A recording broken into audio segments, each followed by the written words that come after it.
Morning, distinguished guests, colleagues, and friends. The Arctic is our shared frontier. Here, climate change, resource development, and geopolitical shifts converge, shaping the destiny of our nations and communities. But more than that, the Arctic is a place of hope, a place where innovation, reconciliation, and partnership can light the way forward. As Gro Harlem Brundtland of Norway reminds us, sustainable development is development that meets the needs of the present without compromising the ability of future generations to meet their own needs. We are honored to welcome retired Vice Admiral and Executive Advisor at Deloitte, Darren Hocko, a strategic mind with decades of experience navigating complexity both at sea and in policy. Darren's deep expertise will guide us through the foundational considerations shaping Arctic engagement. His insights will help each of us better understand the complexities of the region while setting the stage for a broader conversation with the 5 Nordic ambassadors. Canada's commitment to the North is unwavering, yet we know no single nation, no single community that can meet these daunting challenges alone. The presence of the 5 Nordic ambassadors today is a testament to the power of international cooperation. Their countries have shown that resilience and sustainability are not just ideals, but guiding principles. As Finland's Dalia Halonen has said, cooperation, particularly multilateral cooperation, are the keywords for tackling global problems. Let us seize this moment. Let us build bridges between governments, industry, and Indigenous peoples. Let us forge new connections, share hard-won lessons, and commit ourselves to solutions that endure beyond today. In the words of Sweden's Olof Palme, we say yes to the society of solidarity and democracy, where free people together in mutual respect and under mutual responsibility shape a life where everyone has equal opportunities and equal value. Inspired by this vision, let us each strive to be champions of collaboration, working together to shape a future where opportunity and respect are shared by all. The Arctic calls us to action. It calls us to collaboration. It calls us to be bold, to be visionary, and to be united. In Icelandic, it is said, "Saman erum vi sterk," meaning together we are strong.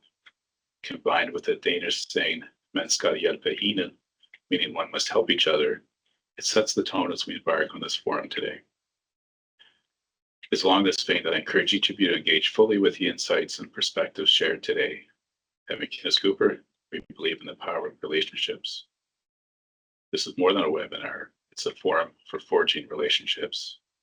If you'd like to be introduced to other participants, partners, or experts in attendance, our team is happy to facilitate those connections.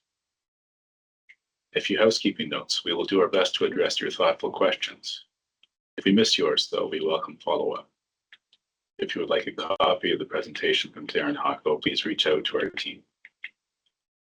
Thank you for joining us. It is now my honor to introduce Vice Admiral Darren Hocko, whose insights will guide us as we navigate the North together. Thanks, Chris. Appreciate you setting the scene for everyone. I think, and just a thumbs up so you can hear me. Yeah. Super. Okay. Setting the scene for what I think is a really timely and frankly very important webinar and discussion.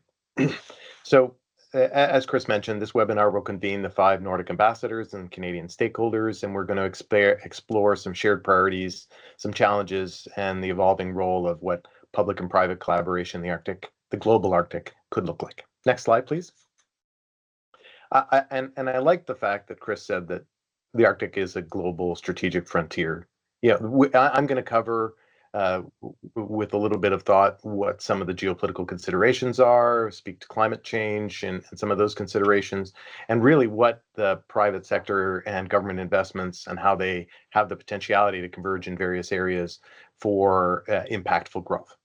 But collaborative is probably the watchword for this presentation and really for our session together. Next slide, please.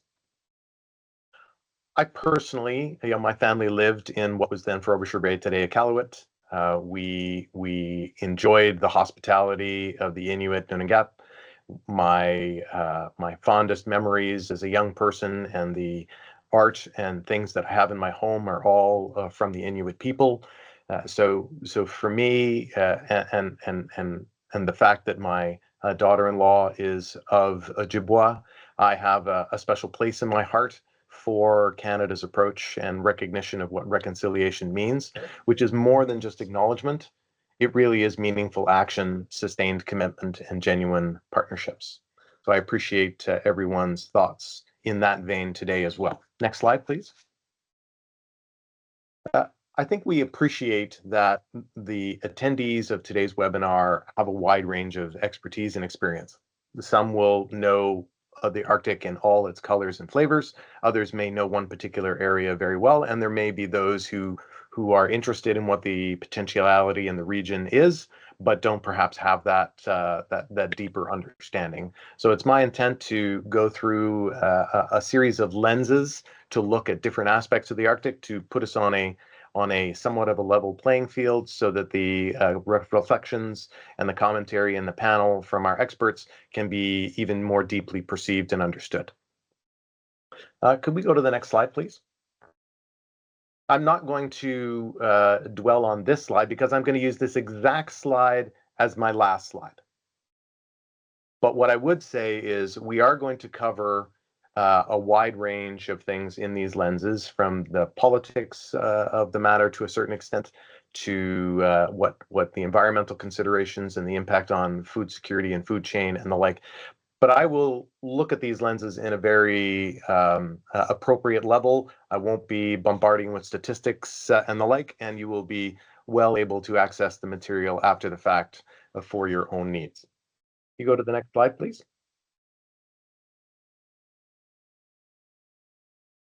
So if I started with just the geopolitics of the matter, first of all, I think it should not be a surprise for most that great power competition is reasserting itself in the Arctic. Russia has had a significant expansion in its military-related investments in the north. And that's in part because of the importance of the Northern Sea route to Russia. It's the importance of the Arctic to Russia from a cultural and a political sense. And it is also because of the tensions that have long existed between the Russian Federation and the United States. We also see, however, that NATO, the United States, are increasing exercise activity in the north. We see and understand that the competition is sharpening. And then it raises the question, why?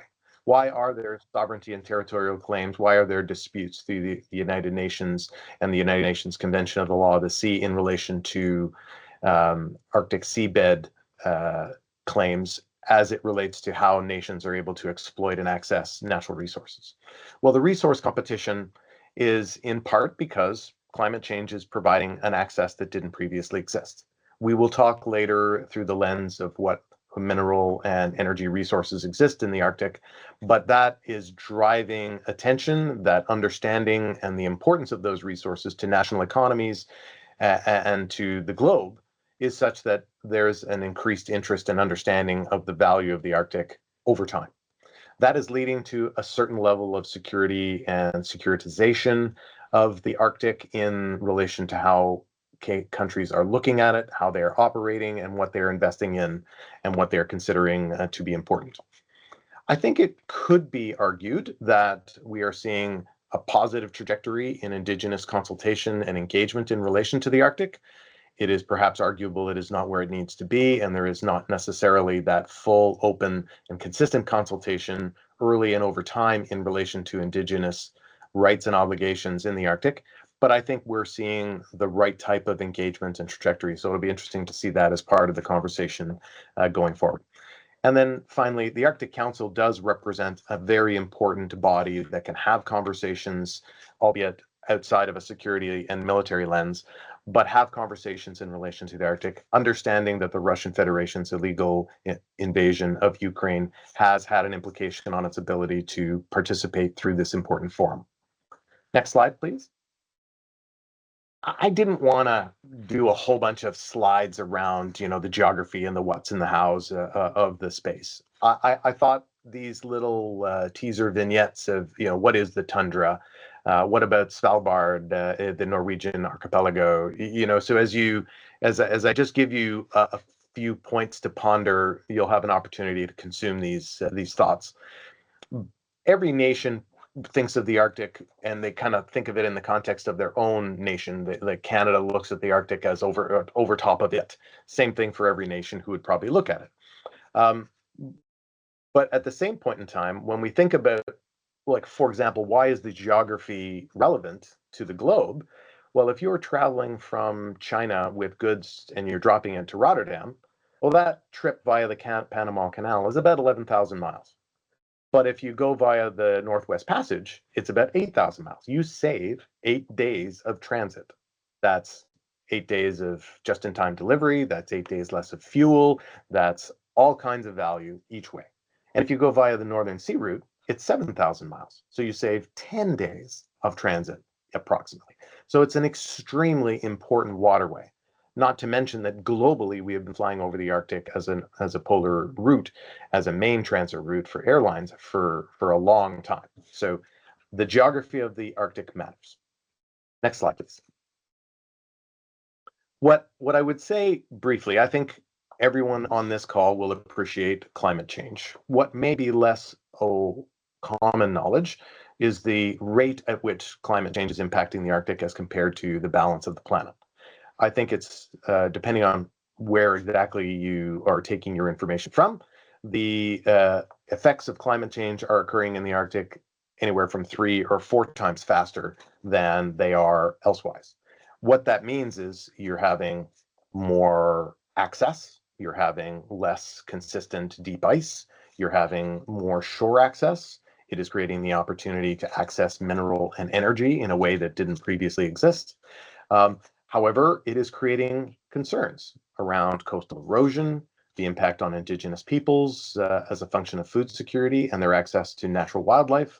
And it is that insecurity or uncertainty around the food chain is also having impacts on supply chain and transportation and the consistency with which it can be maintained. Next slide, please.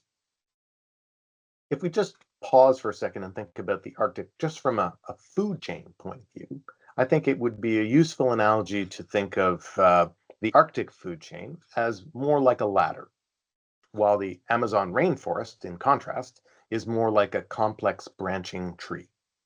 The Arctic food chain has a few rungs. It starts with microscopic algae to zooplankton to fish, and then that moves up to the top predators, seals, polar bears, whales. Each step is clear, direct. There are fewer species at each level, so it's easier to understand in that sense. The Arctic rainforest web is like a tree with many branches that are countless species of plants and insects and birds and mammals and predators, all interconnected in this complex web, and energy flows in many directions. So the key is just as a ladder is simple and straightforward, the Arctic food chain is direct and vulnerable. If one rung breaks, the whole system can and likely would be affected. And in contrast, the Amazon's tree structure is a more resilient food web. If one branch is lost, others will support the existence of the system. And when we think about the food chain and the direct value to the Indigenous populations that live in our north, it is important to recognize how one implication by one activity can have an impact on a region's cultural access to food. Next slide, please. So if we go to food chain to supply chain, and we think about what some of the implications are, I would ask that people kind of put yourself in 2 mindsets. One mindset, imagine yourself, you're the parent of a young family. And in another mindset, look at this as you're the owner of a small business. So if we look at 3 vignettes, if you live in an Arctic community and your seasonal access is really driving the fact that you get resupplied once a year by ship, then the consequence of that is, as a parent, how often are you going to be able to provide fresh fruit and vegetables to your family? What if you want to get that access? Like, how many people here on this call have accessed a same-day delivery in the last month or had something delivered to your home? How possible do you see that to be if you live in a remote Arctic community where you only have ship landing once a year and otherwise everything is air freighted? That same bottle of ketchup, which comes by ship is $7, is $14 when it's airlifted in. So you're stockpiling, you're thinking about that. If you're a small business and you need to store commodities, when you think of the cost of energy, because there is no solar energy in the north, there is no wind energy in the north, or very limited. The ability to branch to hydroelectric power is very limited, if not at all possible. So it's mostly diesel generator provided electricity for many northern communities, isolated communities. So what that means is electricity is extremely expensive. Do you have a warehouse that can have heated and non-heated parts? How much product as a small business can you actually hold in a heated warehouse? And what are the cost implications that you have to pass on to your customers? I think we could go into a lot of different contributing aspects. Many communities that are at the 65 and above latitude have real challenges maintaining support from space-based infrastructure, which has an implication for any number of things, whether it's you're intending to use cloud-based or how could you actually leverage the internet in a meaningful way for training, education, and business needs. So all these supply chain considerations speak to the challenge of sustained activity, the challenge of maintaining infrastructure, the limited infrastructure that exists in the north, and the sporadic ability of the supply chain to support either you as a family or you as a business. Next slide, please. So we've mentioned a number of times Arctic minerals and resources. This is a bit of an eye chart, and I don't apologize for it because I know you'll be able to access the slides after the fact. One of the things that is honestly and understandably driving interest in the Arctic is the increasing value relatively and the accessibility relatively of minerals, energy, and resources in the Arctic. The global Arctic is believed to contain significant unexploited reserves of oil, natural gas, and minerals. And again, depending on which source you would want to go to, I used the US Geological Survey assessment. The Arctic has approximately 90 billion barrels of undiscovered and technically recovery oil, which represents 13 to 15% of what is assumed to be the world's undiscovered oil resources. So a very significant portion. The same can be said for natural gas, where there's 1.6 trillion cubic feet of natural gas. About 30% of the world's undiscovered natural gas is assumed to be in the region, assessed to be in the region, and that 44 million barrels of natural gas liquids are derivable. Now, most of these resources are offshore and located in the EEZs of Arctic coastal states, which is where we see the contested United Nations Convention on Law of the Sea claims, the Larazumov Ridge, the importance of that ridge and accessibility of it, because the Arctic Ocean is one of the shallowest oceans on the planet, notwithstanding the fact that it would be a challenge to extract resources from them. It nonetheless represents a way where deep sea drilling is possible. On the mineral side, precise figures are a bit harder to establish. But what is understood to be true is that there are many rare earth elements, nickel, copper, platinum, palladium, zinc, and lead, and more, all of which are essential for advanced manufacturing processes, whether we're talking microchips, batteries, steel. That's not to mention the reserves of diamonds and gold that are assessed to exist in our global Arctic. So I wanted to flag that there are some important considerations of getting after these opportunities. There is a challenge in port infrastructure. There is a challenge in drinking water in smaller communities, in accessible or sufficient sewage, electricity. And some sites where minerals may exist may be a challenge to support with deep water infrastructure or not have the appropriate ice bridge or the consistently sustainable transportation network because of changing permafrost, depending on the level of latitude we're talking about. And there are second order consequences. Just to use an example to put in people's mind, if you are going to look at establishing a deep water port, that will have an impact on seal population activities, which will have an impact on Indigenous people who depend on those same seal for their livelihood and to feed their families. So there are layers to assess and have in mind when considering exploiting these different opportunity spaces. Next slide, please. I'd like to spend just a few minutes talking about Arctic peoples in these two slides, because I think it's useful to think of those who dwell in the global Arctic as being of indigenous background or of non-indigenous background, because you find, generally speaking, those two groups well represented. You have groups like the Sami, the Inuit, the Chukchi, and others who have been in the region for millennia, and they have unique languages, cultures, and livelihoods. And while it is true, it's also true that they have a more shared approach and culture than might be perhaps perceivable in Southern Indigenous and First Nations communities. But by and large, we have Indigenous groups and non-Indigenous populations who tend to be concentrated, the latter, in more urban centers or associated with resource development. And they tend to, relatively speaking, have recent roots in the region. Both groups contribute to the social, economic fabric of the Arctic, with Indigenous peoples typically having more of a focus on traditional practices, land stewardship, community governance, and non-Indigenous residents more likely participating in industrial sectors, government administration, and the like. I mean, it is a bit of a simplification, but I think for the purposes of this discussion, it is helpful to have that in mind. Of course, these two groups both face the same sort of challenges of remoteness, access to healthcare, food security, and food chain related considerations, concerns, and costs. We go to the last content slide, and then we'll go back to that bottom line up front and talk about it a little more specifically. Thank you. The global Arctic, there's about 4 million people across the 8 Arctic countries, plus or minus. That is who you will work with, who you will have conversations with. They are the workforce that lives in the Arctic in a large measure that are worth thinking about.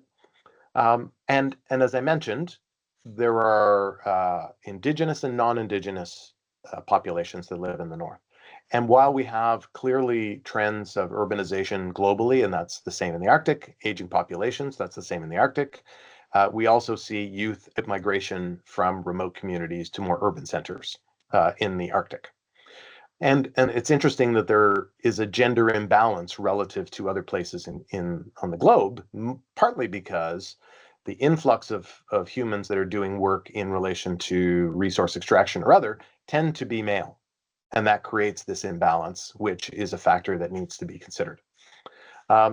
What's interesting is perhaps depending on which country of the 8 global Arctic nations we're talking about, there is a different ratio reality of Indigenous and non-Indigenous people in Canada, the United States, and Denmark. They tend to have quite high percentages of Indigenous peoples in the north relative to the others who have more a higher non-Indigenous population proportion. When we think about the challenges, the shared challenges, this is not a comment now on challenges that are specific to Indigenous populations or non. Those people that live in our north tend to face lower life expectancy, higher rates of health challenges, access to higher levels of education and professional development opportunities in these remote communities, I think for understandable reasons.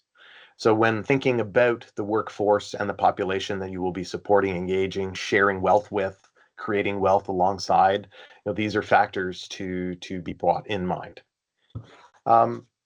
If we could go to the bottom line up front, but now it's really bottom line at the back slide. Thank you.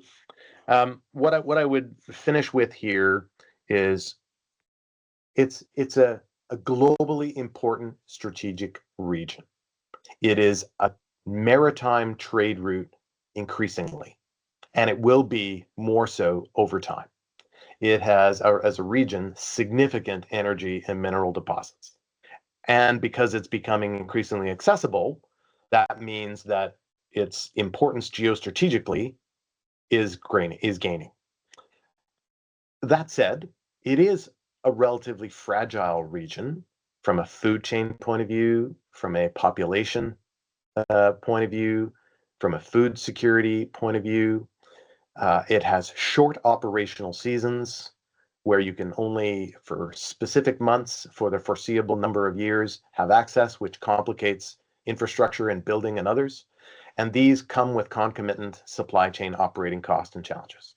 And lastly, it is a sparsely populated region with a mix of cultures and backgrounds.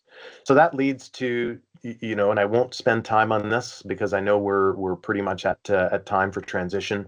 But what I would say is, from a principles point of view, and this is my thinking, I'll put it that way, that if I was imagining what would be the principles that could be useful to help inform and animate a conversation today and generally, it would be the respect for Indigenous rights and local communities, which leads to always considering environmental stewardship, which leads to ensuring that the efforts create mutual benefit and growth, which leads to sharing the risk and making joint investment, which creates the understanding that these are long-term investments and visions and really creating an intergenerational opportunity and responsibility. And that for this to really work, because of all the tensions and the importance of these resources to the globe, that peaceful cooperation and security underwrites it all. And so I know we're at time. I want now to take the opportunity to pass this over to really my former boss, the Honorable Peter MacKay. He was the Minister of National Defence, Foreign Affairs and Justice. And just to say, Peter, thank you for your decades of service to Canada. The floor is yours, sir. Thank you very much, Vice Admiral Hocko, Darren. Tremendous presentation, and what a pleasure to have you with us today to give such insights, both your personal and professional insights into the Arctic. It's really set the table for what I think is going to be a great discussion. I will just say very briefly that even prior to politics, I had an early exposure to the Arctic, having traveled there on supply ships. Years later, having gone back with the Canadian Armed Forces to oversee Operation Nanook, to visit places like Alert, the highest permanently occupied place for Canada in Ellesmere Island or the Queen Elizabeth Islands. And having, of course, that gap in between, roughly 30 years, seen the changes that you alluded to, Darren, in terms of the climate impact that's happening around the Canadian Arctic. But we are here to gain some insights from our Arctic neighbors, members of the Arctic Council, ambassadors representing 5 Arctic countries. And I'm going to just briefly introduce them all before we get into this discussion further. But starting with Iceland, His Excellency Lenur Gudjonsson, who was accredited as Iceland's ambassador to Canada September 2021. He has 30 years of experience in international trade, investment, public relations, advertising, and of course, politics. And prior to joining the embassy in Iceland, in Ottawa, and in fact, I think all of our ambassadors are joining us from Ottawa, although we have some great Arctic backgrounds with some of our ambassadors here. But he also served as the Consul General and Trade Commissioner at the Consulate of Iceland in New York City, where he was responsible for trade, investment, and the various interactions between Canada and the United States. So a deep understanding of our country. Next, we have from Norway, Ambassador Designate Her Excellency Hanna Erlichsen. She has served as Director for the section for the Middle East, for North Africa, and for the Norwegian Ministry of Foreign Affairs since August of 2021. She has a specialty in security policy, brings extensive diplomatic experience from postings in Jordan, Iraq, the United States, and has had roles in the Royal Norwegian Embassy in Washington, D.C., and the U.S. State Department. And her career includes assignments with the Office of the Prime Minister, the Norwegian Director of Intelligence, and the Norwegian Institute of International Affairs. Next, from Finland, we have Her Excellency Ambassador Hanna-Leena Kortemalini. Kortemalini. I tried to practice that, and I apologize for the mispronunciation. She's joining us from the Ministry of Foreign Affairs in Finland and has been there since 2006, where she served at the Political Department's Unit for Arms Control and the Unit for Security Policy and Crisis Management, as well as working with the Department for Global Affairs, International Trade, and was the director of the Unit for North America since 2020, overseeing the bilateral relations between Canada and the United States. She was appointed Ambassador of Finland to Canada in January of 2025, so 6 months on the job, but a wealth of experience. She previously worked abroad as the head of the Unit for Peace and Security at the Permanent Mission of Finland to the UN in New York and at the Embassy of Finland. She has worked as a transatlantic diplomatic fellow at the United States Department of State. And from Sweden, we have Her Excellency Ambassador Sina Fenja Bergstaller, who has served as Sweden's ambassador to Canada since September 2023, a seasoned diplomat with over 30 years of experience, numerous key postings across Europe and in North America and Africa and at the United Nations, with expertise spanning international security, regional cooperation, and diplomatic reforms and Arctic affairs. And finally, from Denmark, His Excellency Nicola Harris. Ambassador Harris was appointed Denmark's ambassador to Canada in December of 2024, a career diplomat with over 2 decades of experience who has served in key roles both at headquarters and abroad, including postings to Lithuania, Turkey, Egypt, Morocco, and Mauritania. His experience spans human rights, regional diplomacy, consular affairs, and crisis management with a strong focus on the Middle East, North Africa, and the Balkans. And these are all brief descriptions. These individuals bring tremendous expertise and understanding, which we hope to gain information from today. So I'm going to start with a rather general question, and I'll go first to Finland with respect to your country's top priorities. And I should also note at the beginning that all countries, including Canada, have recently seen an enormous uptick, both in interest and political focus on the Arctic, that resulted in papers or Arctic studies being done. And so those studies inevitably in Canada and other Nordic countries are, in many cases, laying out priorities. And so I'd like to begin with respect to Her Excellency Hanna-Leena Korteniemi.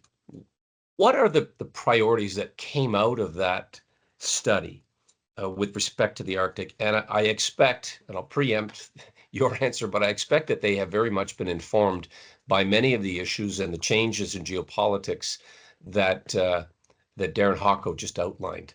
So, Ambassador, over to you. Well, first of all, thank you very much for the opportunity to participate in this panel. And thank you also to Darren for exceptional presentation. I look forward to looking at those slides later on.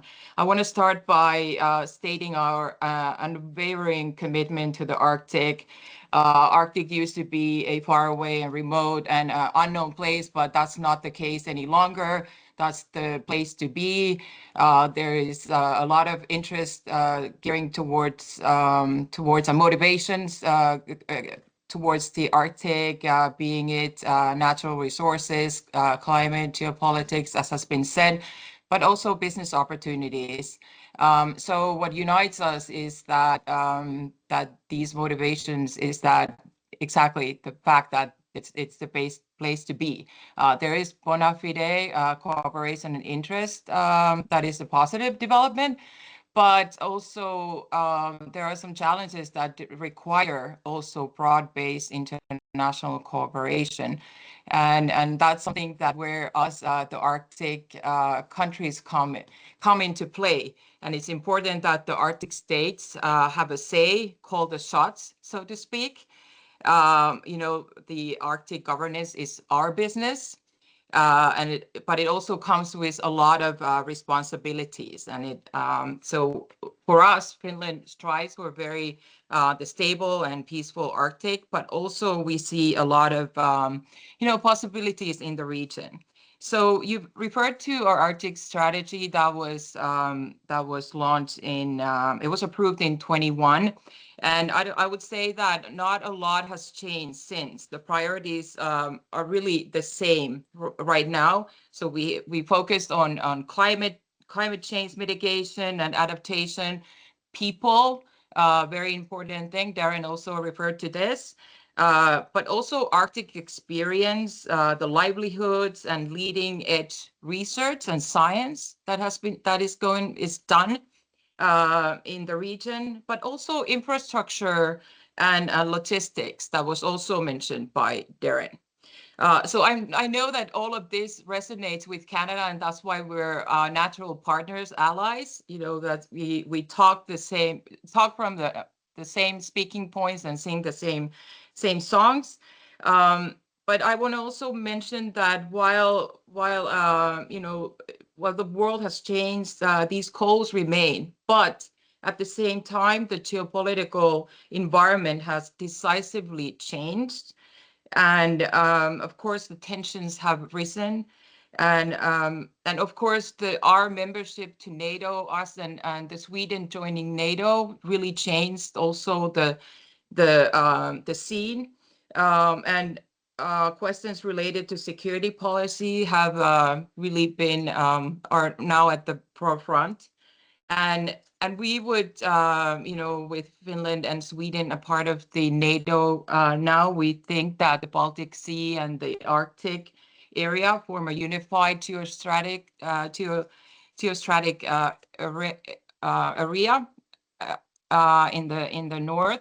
And I want to highlight the fact that Canada is a part of or is actually leading nation in Latvia, and that's a very important signal in our region, and it's a place to be for Canada as well. So I think that also the fact that Finland and Sweden are now part of the NATO, it brings stability in the wider perspective of Arctic. So maybe I'll just close there. Do not want to take too much of the time. Let my colleagues to speak.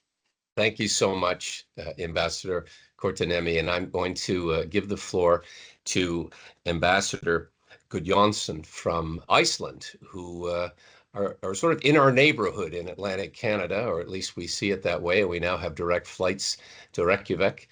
So, Ambassador, I invite you to speak a little bit about the priorities as you see them in Iceland as they pertain to your country. Thank you, Peter, and good to see you again. 3 hours flight from Halifax to Reykjavik. That's not long or in Canadian terms. Not at all, and it's there's a lot to see and do in Reykjavik. I very much enjoyed my visits there over the years. Absolutely. So Iceland's Arctic policy was upgraded and adopted by the Parliament in May 2021 during Iceland's chairship of the Arctic Council, and the policy underlines the importance of international cooperation on matters concerning the Arctic region, the importance of peaceful resolution of disputes that may arise in the Arctic region, and respect for international law, respect for sovereignty. From our perspective, the focus on the Arctic's marine ecosystem is crucial, and this includes safeguarding marine health against pollution or other threats, promoting clean energy solutions, ensuring safe shipping, and search and rescue capabilities, as well as international scientific research cooperation. As we all know, however, since our Arctic policy was adopted in 2021, Arctic and North Atlantic security concerns have risen to prominence. This is of key importance to Iceland for obvious geographical reasons and due to the role we play in the context of NATO. And even if the Russian military has suffered significant losses in Ukraine, and many resources have been directed away from other regions to continue their war of aggression on Ukraine, the Arctic remains of significant strategic importance to Russia. And also notable is the third-party interest in the region, as we saw in the summer of 2024, with joint Russia-China Air Force, Navy, and Coast Guard exercises in the Arctic, as well as Chinese balloons over the Canadian Arctic the year before.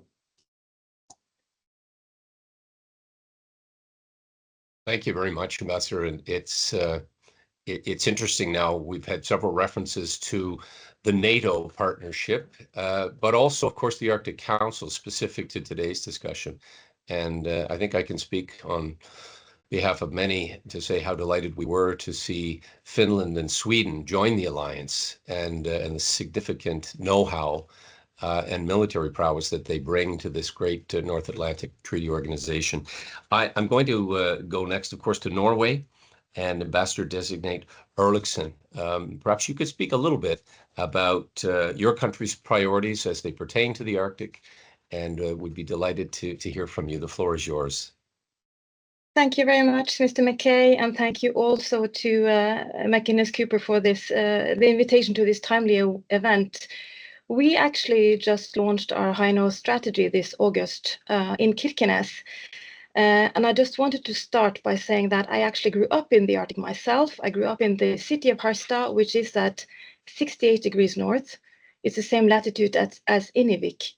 So it's a vibrant community with 25,000 inhabitants, strategically located in a region that is both dynamic and increasingly contested. So when it comes to the Arctic, I think for Norway, our message is very simple. Norway will be present, Norway will be prepared, and Norway will be a reliable partner in the north.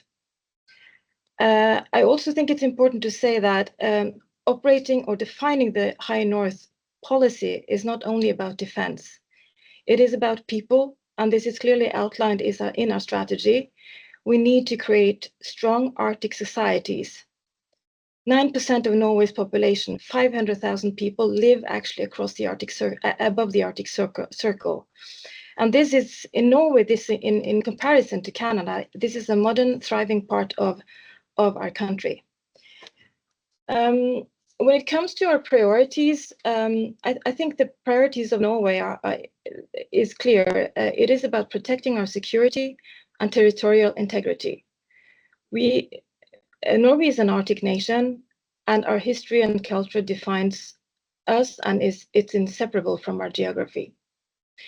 During the Cold War, the High North and the Arctic region, as was mentioned during the presentation, it was a critical military and strategic frontline between the Western Allies and the Soviet Union.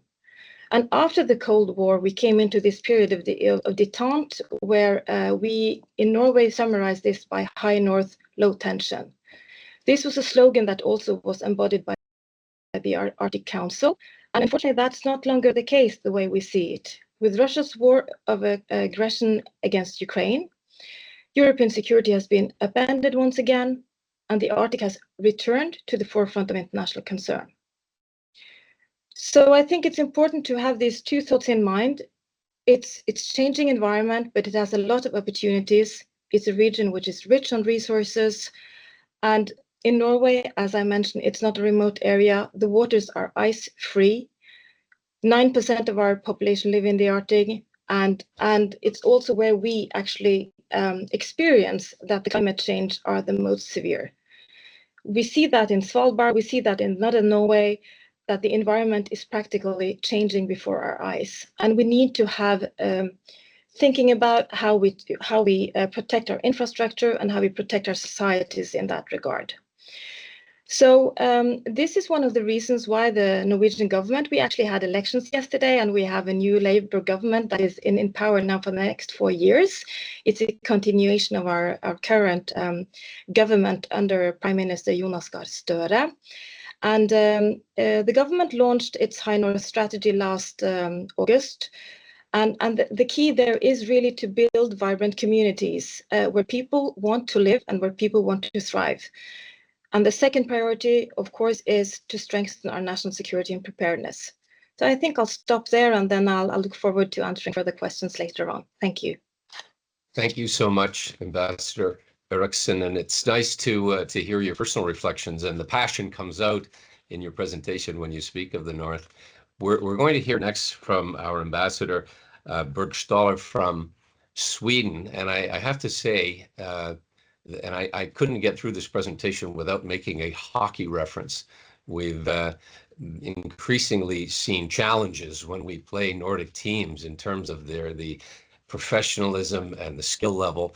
But the very first, in my experience, major impact from a European or Nordic country came from Sweden in the person of Börje Salming, who showed up and played for the Toronto Maple Leafs and was an absolute immediate impact on the National Hockey League. And sadly, we've lost Börje Salming quite recently. But there is again, an example through sport, through culture, through our shared interest in the Arctic, where Canadians feel a tremendous affinity to our Nordic neighbors and our Arctic Council partners. So, Ambassador Bergstaller, the floor is yours, and thank you so much for being with us. Yes, first of all, thank you, McInnes Cooper, for arranging this very timely webinar today. I'm very happy to join my Nordic colleagues and all of you in this discussion. And yes, indeed, hockey is something that very much unites us, the Nordic countries and Canada. And we are very proud in Sweden of all the great Swedish hockey talent that we have exported also to the NHL teams here in Canada, and very much share your enthusiasm for the hockey that unites us. But to the question about our top priorities for the Arctic region and how they have evolved recently. One can say that the top priorities as outlined in the Arctic strategy that we adopted in 2020, and for which I actually happen to be the pen holder, remains, you can say, the same in general terms, and the focus areas were people, as has already been mentioned by colleagues. It is about the people who are living up in the north, the indigenous peoples, but also other local communities. It is about stability and maintaining stability, peace, stability, and now in these changing realities in the Arctic region. And it's about climate change and adaptation to it. So those would be, you could say, the three main priorities. But of course, as a result of the new geopolitical realities in the Arctic, one can now say that we are shifting our focus more to the security and stability related issues that is definitely coming now more into focus. And it, of course, has to do with Russia's full-scale invasion of Ukraine 3.5 years ago. And this has very much impacted the security environment, both in the Baltic Sea region, but also very much in the Arctic region. What we can see has already been mentioned. There is an increased Russian militarization, buildup of infrastructure in their Arctic region. We also see a greater interest from other major powers in the Arctic, not least from China. So some of the old truths, one used to talk about the Arctic exceptionalism, unfortunately no longer applies. Now, as my Finnish colleague also mentioned, Sweden and Finland have now joined NATO, which also changes the dynamics in the region. So now 7 out of 8 Arctic states are NATO allies. And as a NATO member, Sweden will do its part, take its responsibility when it comes to strengthening NATO's deterrence and defense in the region, in the high north, and this will be to the benefit of the whole alliance. And this is, of course, an area where we already see, but there will be opportunities for increased cooperation with another Arctic nation, like-minded, like Canada. Yes, so I mentioned people-centered approach. That definitely still is the case. It is about creating good living conditions and promote sustainable development for the people who actually live in the Arctic regions, and we will later on get into more of a discussion on what that entails and how you can build private sector businesses and also how the private and public sector can interact in this very important issue. So I will stop here now and we'll come back later to more. Thank you. Thank you so much, Ambassador. And next we'll hear from Denmark, Ambassador Harris, again, focusing on the specifics, I suppose, of the strategy and the way forward as seen from the Danish perspective. Thank you very much, and good morning, everyone, and thanks for of course, for having me here today. I'm very happy and honored to be here. As you first and probably know, the Kingdom of Denmark, it consists of 3 nations: Denmark, the Faroe Islands, and Greenland. Greenland situated in the Arctic. And with Faroe Islands and Greenland, of course, has an extensive self-government. I'm here today participating in this great event, representing the whole kingdom as such. The Arctic is increasingly important for us. I remember when I started as a young diplomat in 2001, Arctic security and stability was not top of the agenda as it increasingly is now. As you all know, and as Darren and colleagues have explained, the Arctic is increasingly becoming this theater for a great power competition. We have seen over the years, Russia has expanded its military capabilities in the Arctic, and we also see China is increasingly engaged and seems to have long-term interests as well in the region. And at the same time, climate change and the melting of the ice cap have opened up, as Darren also explained very well, the Arctic sea routes, and also made it easier to explore and extract critical raw materials and also natural resources. So all in all, we see a more, we could call it complex security landscape in the Arctic region, as securitization, as Darren also explained very well. And for us, the Kingdom of Denmark, our overall top priority has not changed too much. We are still working for the Arctic remaining a region of stability and constructive cooperation.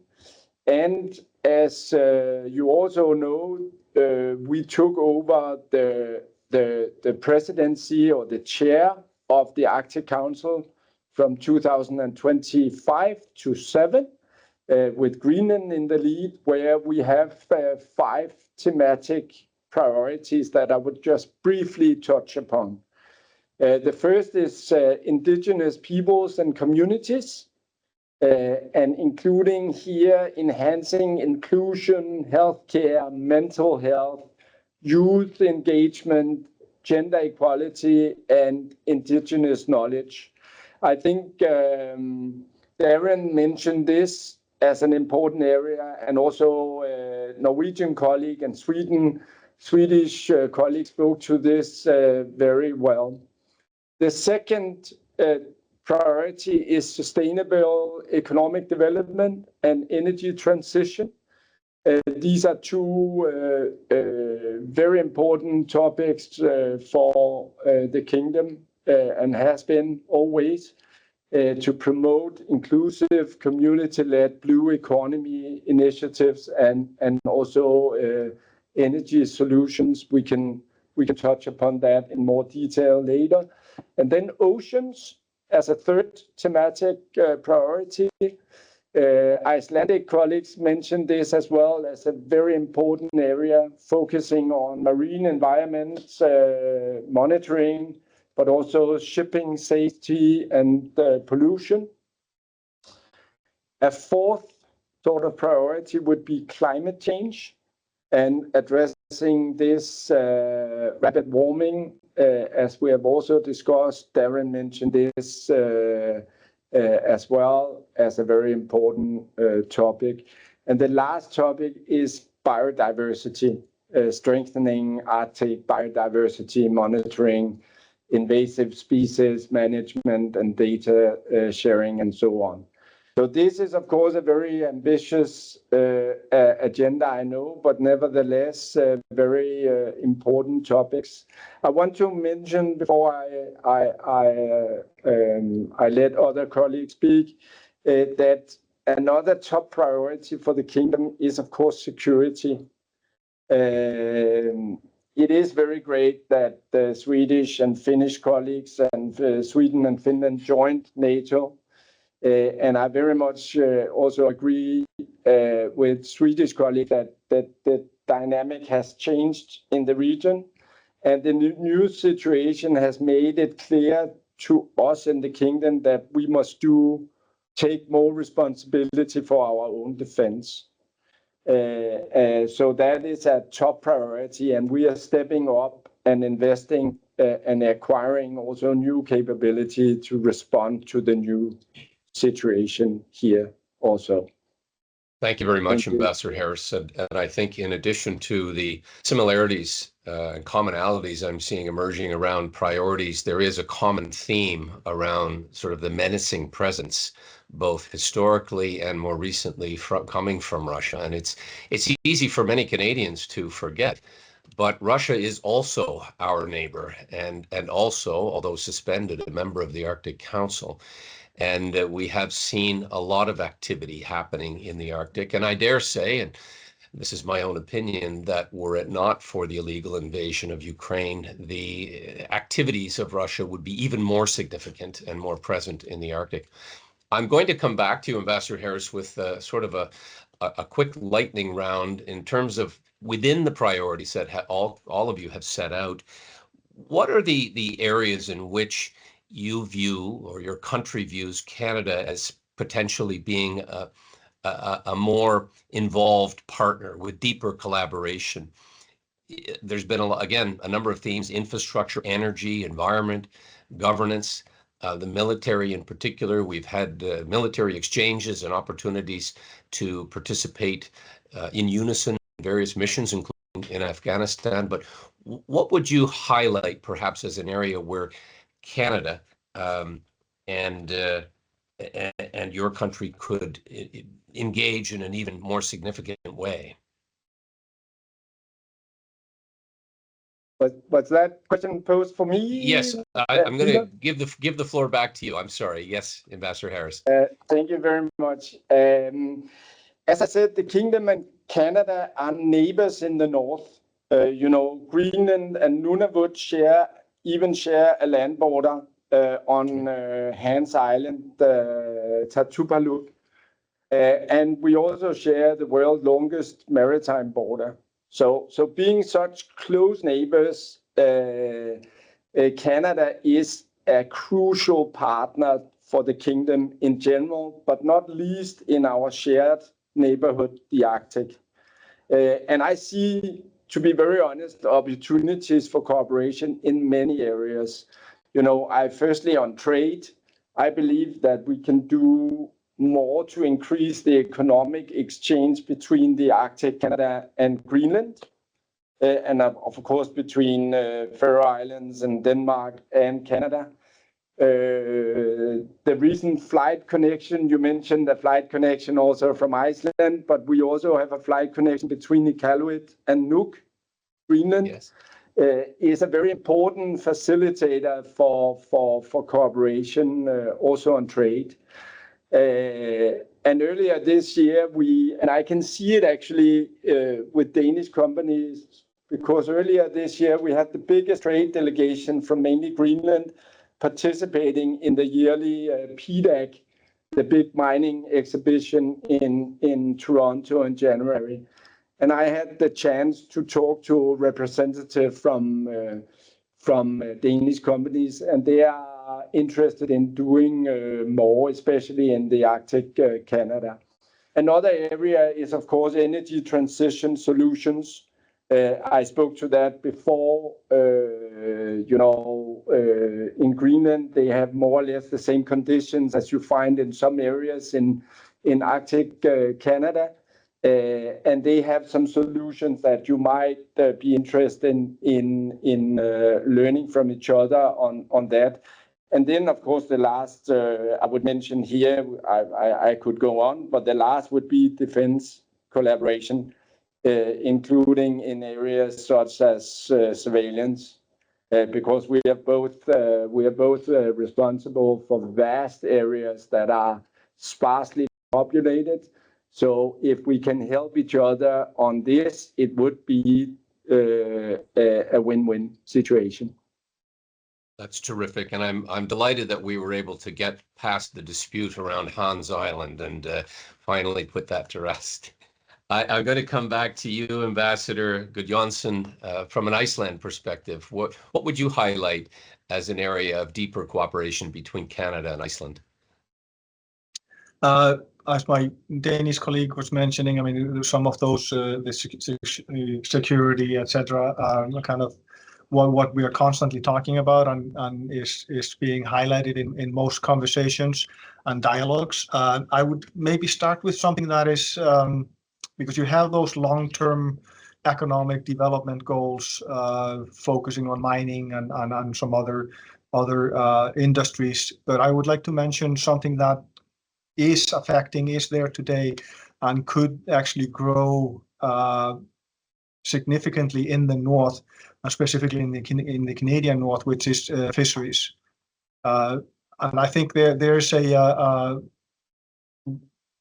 opportunity for Canada to work with the Nordics is on that sector. It is a critical sector in Iceland, in Iceland's economy, and increasingly so due to broader utilization that we have than ever before of the ocean's natural resources through what we refer to as the Icelandic 100% fish model.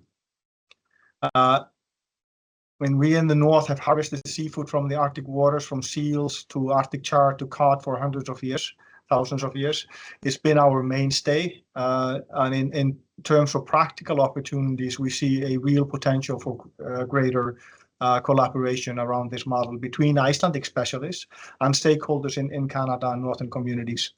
The focus here would be on creating new value-added products from resources harvested in northern waters using a combination of indigenous knowledge and Icelandic experience. In turn, such collaborations can create more jobs and higher incomes in northern communities.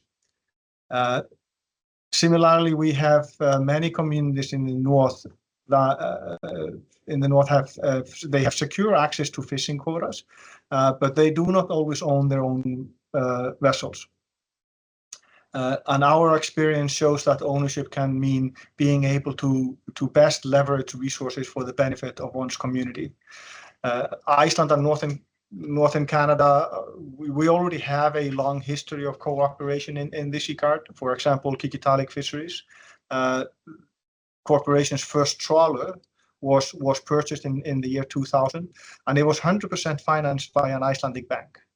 And I know there is tangible interest in Iceland in building such partnerships today. And maybe the last point about fisheries, I will add that we've had several interesting conversations with various indigenous stakeholders on the topic of seal harvesting. research on challenges related to exporting seal products to market in Europe and the Nordics. And while we don't have a seal industry, we have a lot to share with our friends in northern Canada on fishery stock research in the Arctic and North Atlantic waters and the processing of seafood products.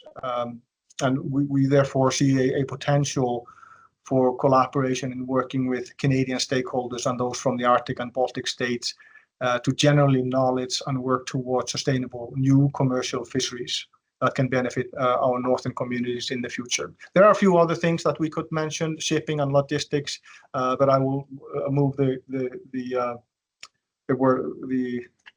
this over to my next colleague.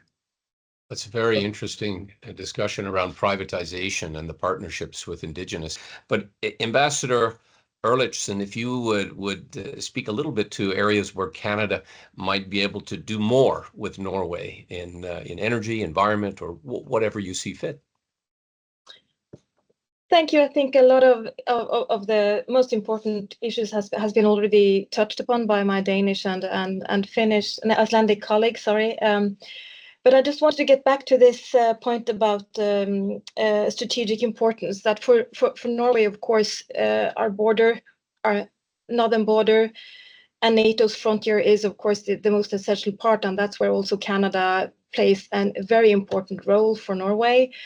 We also, of course, have a shared partnership that builds on strong foundation for shared values, respect for international law, support for multilateralism, and our commitment to NATO that's have of course grown much stronger with after Sweden and Finland joined.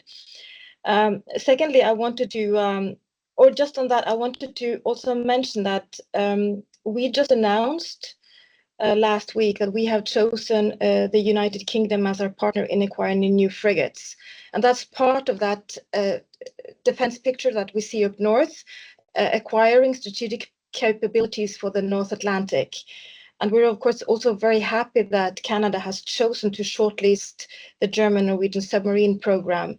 That if chosen, this will strengthen NATO's interoperability and enhance operational benefits also in the North Atlantic. Second, I wanted to touch upon this issue of infrastructure and innovation, because I think because of the distances and also the weather implications, we really need to see to encourage innovation, digital solutions, both in health, in school, search and rescue, to be able to communicate and for the people to feel safe. And the third one I wanted to mention is that we have, of course, my Icelandic colleagues touched upon it. We have, of course, rich fishing grounds. There are shipping opportunities. We have world-leading maritime clusters, but we also have a growing space industry. We have Andøya Spaceport, north of the Arctic in the mainland Norway, which will really place the Arctic on the global map for satellite launches and research. And as my last point would be that just to exemplify innovative and effective approaches to companies that have succeeded in the Arctic, I'd like to mention Kongsberg Nordkontroll. They develop cutting-edge maritime safety and surveillance systems that are designed to withstand the toughest conditions. So I think for companies that are interested, that could hopefully be of inspiration. Thank you. That is a very good point that resonates with us in Canada, and as do the partnerships in potential builds for the future. You mentioned submarines, but using the same sort of techniques to improve housing, for example, in the Arctic, to work together on various techniques to shorten or shore up supply lines, as Darren alluded to in his report. Ambassador Korteniemi, if you would, from a Finland perspective, where do you see future areas of cooperation, collaboration with Canada? Thank you very much. I think that my colleagues were had very good suggestions and very extensive answers. But 3 weeks ago, Foreign Minister Anand visited Finland, And during that visit, we actually launched a strategic partnership between Finland and Canada. And that partnership is, of course, has an extensive, I mean, it's 3-page document focusing on foreign and security related issues. But it also covers, trade issues and where we can work on the trade side of things. You mentioned the neighborhood, and that's one of the things that where we want to collaborate with Canada, our neighbor, having a over 1,300 kilometers long border with Russia. Obviously, we have some expertise that we can share with Canada, and also having dialogue on those issues. I want to highlight one of the facts that we've been working with Canada, but also with US, and I think that it's an important factor is the ICE Pact and the icebreaker collaboration. So I actually had the privilege of participating in the negotiations of ICE Pact before I got here in Canada. And I think that there's a lot of potential, Finland and Canada having that expertise on icebreaker building, and also strengthening the Arctic capabilities of our allies as well. So I think that it's a prominent field of collaboration between our two nations. The Coast Guard just began, or the Finnish shipyard just began building the Coast Guard next icebreaker. It's called Polar Max. We just had a steel cutting event in Helsinki. That ship will be first built in Helsinki, but it will be finished in Quebec. So it's great collaboration, and that actually speaks to the urgency of things, that we need to get these capabilities, and work on those. Another thing that I want to mention is the expertise that we both share in operating in harsh conditions. I think that that's something that both of us have a lot of expertise. So finding those dual use solutions, so sustainable solutions, taking considerations, harsh temperatures, being robust in those harsh conditions, the designs and materials that, we have that expertise, both of our countries, and, what our Nordic colleagues also share. Reliability, and I think those are the things that we're really, really focusing on. Obviously, a lot of these has to do with the defense and opportunities on defense material procurements and all that. We actually had Minister Jolie and also Secretary of State Fur, who visited Finland just recently, and we talked about these possibilities. So going beyond the icebreakers and all that. One other thing that I want to mention is the hybrid understanding, countering hybrid threats. Both of our countries have expertise on the Arctic hybrid threats and threat assessments. There's a Center of Excellence in Helsinki that works on this. There are Canadians seconded in that, and I think that's a great avenue for further collaboration between our countries. Thanks.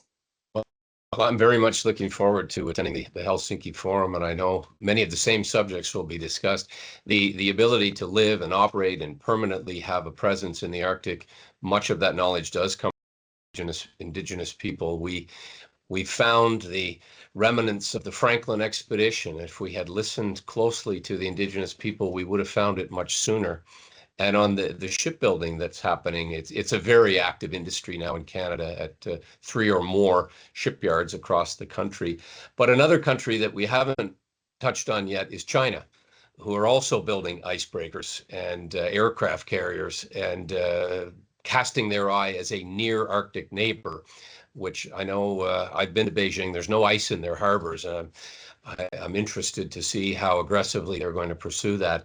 But Ambassador Bergstaller from Sweden, with respect to Canadian-Swedish cooperation, where would you place the focus from your perspective? Yes, I think my Nordic colleagues, they have covered a lot of ground already, but from our perspective, let me start by emphasizing how like-minded we are, the Nordic countries and Canada. And we share values and have many common interests, in particular in the Arctic, and we're very trusted and reliable partners. And I think that we see Canada as a very strong partner when it comes to supporting the rules-based international order, because this is key also for the protection of the Arctic. So we think that together with Canada, we need to ensure that there is in place, and it will remain a robust legal framework in the Arctic, with UNCLOS, or the law of the sea, in the center. And also to ensure that we have very strong institutional frameworks. And there is the Arctic Council and its various subsidiary bodies. It is there, it is in place, it's still working, maybe not, to the fullest extent on the political level, but there's a lot of very important work going on not least the working group levels, where, data is collected, not least when it comes to issues related to climate change. So I wanted to start there, that, we see Canada here is a very strong partner in this, defense of the rules-based international order and the institutional framework that governs the Arctic region. And when it comes then to more, industrial or business cooperation, we also the same week when Minister Joly and State Secretary Fur were in Finland, they also were in Sweden. They did visit Stockholm, and our then Minister of Enterprise, the counterpart of Minister Joly, they adopted a statement where they highlighted the areas where we see greatest potential for cooperation between Sweden and Canada. And those include defense and security cooperation, including when it comes to defense industrial corporations. So that would be definitely one area. And that, of course, also would be technology that could be applied in the Arctic region. And space cooperation was also mentioned. My Norwegian colleague also did. And here, very interestingly, there is already existing space cooperation between Sweden and Canada. Together with my Finnish and Danish colleagues and some other ambassadors, I was very fortunate to join the Northern Tour of Global Affairs Canada, which happened end of June, and we visited with all the, many of the communities up north, and the trip also brought us to Inuvik, and there we learned more about the Inuvik satellite station, and it turns out they have already a good cooperation with the Swedish Space Corporation, and this is, the whole kind of space ecosystem up in the northern part of Sweden is developing very fast. And so here we see a lot of potential to increase cooperation. It was Ambassador, also... thank you. Thank you so very much. And you've really preempted sort of the final question that I will have for all of you, and I apologize for interrupting, and I'll maybe just get a few more thoughts before I'll come back to Ambassador Gudjonsson, but that is around these, yes, government to government cooperation and shipbuilding and Arctic preservation on the environmental side and protecting the very delicate ecosystem. But within the private sector, do you see that there are companies, local companies, where the private industry can also find ways to cooperate? Shipbuilding was mentioned as one. You've mentioned space, but that is, of course, of great interest in terms of our economies, which are under tremendous pressure for all kinds of reasons that we're familiar with. So trade and industrial partnership. Oh, yes, just sorry, Ambassador, just to finish your thoughts, Bergstaller. Oh, it was okay. All right, very good. Yes, actually, when it comes to our Arctic region in Sweden, I mean, we actually have quite a lot of not only the big mining businesses. I mean, Sweden has the biggest iron ore mine in all of Europe and so forth. So there's a whole community, and community that recently also has been moved. If you have watched recently how a whole city of Kiruna has been moved a few kilometers, and this is because of the iron ore extraction. Actually, in our Arctic, we have a lot of urban centers, we have universities, but we also have access to renewable energy. We do have big companies, but around the big companies, we have a lot of subcontractors as well. And it is actually a matter of fact, you know, the green transition or the green technology very much is driven by innovations that happen in the Arctic region of Sweden. So, I mean, there are a lot of actually, you know, startups, these, you know, smaller scale companies who come up with these innovations. It's about green technology, which is then, you know, very quickly scaled up and applied then in these you know, bigger enterprises. So it is actually quite a thriving community up there when it comes to green technology industries. The sheer distance of our Arctic is challenging in terms of connecting communities. We have only about 150,000 people, both Indigenous and non-Indigenous, which is less than 4% of Canada's overall population. And so it is fascinating to hear sort of the thriving economies of your portions of the Arctic. Ambassador Gudjonsson, some thoughts on areas of private sector cooperation and perhaps partnerships? Absolutely. I would maybe start with something that I mentioned a little earlier on logistics and shipping. For us to pay attention to Prime Minister Carney, he came out with an interest in harbor buildup in Churchill, Manitoba, Montreal, and on the East Coast, which is of great interest. I think should be to all the Nordics. We have partners that could be relevant in this discussion, both in the infrastructure buildup, but also service companies like in Iceland, Eimskip and Icelandair could be a crucial service provider building up the business around those harbors. I will mention energy also, decarbonization of the North. There we have our national power company, which has shown a great interest in and has started a partnership with Growler Energy in St. John's in Newfoundland on looking at potential projects in Newfoundland, Labrador, and also in other places in the Canadian North. I think there we need to pay attention.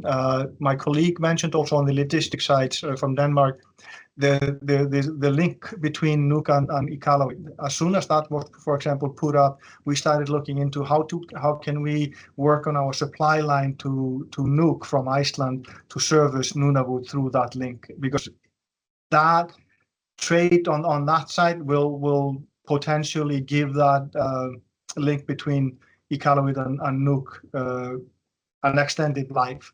So we need to pay attention to those. Decarbonization, I mentioned north to north tourism. I think there are great opportunities potentially there that we could examine much better and do work more on, both on the investment side but also on the service side. And maybe just to finish with, which is something I mentioned, which is financial services. For example, where Iceland has great expertise when it comes to fisheries. And there's many others have been mentioned. And I will finish with, we had a seminar in Iceland on security in the North Atlantic with Canadian partners in June. And one of the things that came out of that was a visit between the Icelandic Search and Rescue and the Canadian Rangers. And out of that, we might see some collaboration on search and rescue in the Arctic, on training, and maybe training of youth, for example. So there's a lot of opportunities, and we just need to pay attention and see those opportunities, and also get the information from Canada that we need to follow up on those. Yeah, seizing those opportunities is the key, and actioning them. The cooperation around training is one that I completely agree with. The Arctic Rangers do such unique work, and also energy around things such as small nuclear, which are now being utilized in some of our provinces. And we haven't had time to get into some of the more specifics around autonomous submarines and other marine type vessels and sharing of that type of information. There's just so much to discuss in this subject area, and I feel badly that we're running out of time so quickly, but I'm going to come back to Ambassador Harris, just again, sort of some wrap-up comments and pinpointing perhaps some areas of private sector cooperation from a Denmark perspective. Thank you very much. I was very happy that my Swedish colleague mentioned our trip to the Arctic, the Northern Tour organized by Global Affairs Canada, where we visited all three territories up in the north. And it was very clear to me that they are facing some of the same opportunities, but also challenges as you find in Greenland. And that Greenland is a living case study in how to operate in one of the most remote and harsh environments on Earth. And there is a lot of potential for cooperation. The Danish Embassy and the General Consulate in Toronto, we have created an Arctic Business Alliance consisting of companies from the kingdom. And one of the companies, an architecture firm called Biosis,